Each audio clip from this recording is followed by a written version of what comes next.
Banana chocolate cake.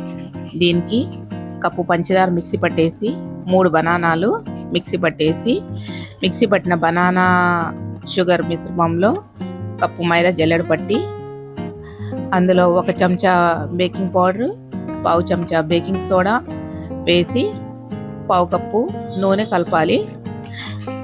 కొంచెం యాలకులు కలపాలి. కోకో పౌడర్కి 1 biscuit packet, brown biscuit packet ఏదైనా పౌడర్ చేసి కలిపేయాలి. బాగా మిక్సింగ్ చేయాలి. మిక్సింగ్ పట్టిన తర్వాత మనము ఎందులో కేక్ చేస్తున్నామో ఆ టిన్లో మనము ఇది బటర్ పేపర్ పెట్టేసి కొంచెం నూనె రాసేసి అందులో ఈ మిశ్రమాన్ని వేయాలి. వేసి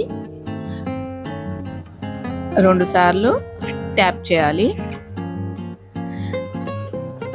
ట్యాప్ చేసిన తర్వాత మనము ప్రీహీట్ చేసిన గిన్నెలో 1 గంట మూత పెట్టి ఉంచితే బనానా చాక్లెట్ కేక్ రెడీ. ఎమ్మి బనానా చాక్లెట్ కేక్ రెడీ. చాలా టేస్టీగా ఉంది. నా ఛానల్ ఎవరైనా కొత్తగా చూసినట్టయితే ప్లీజ్ లైక్ చేసి సబ్స్క్రైబ్ చేయండి. Thank you for watching my video.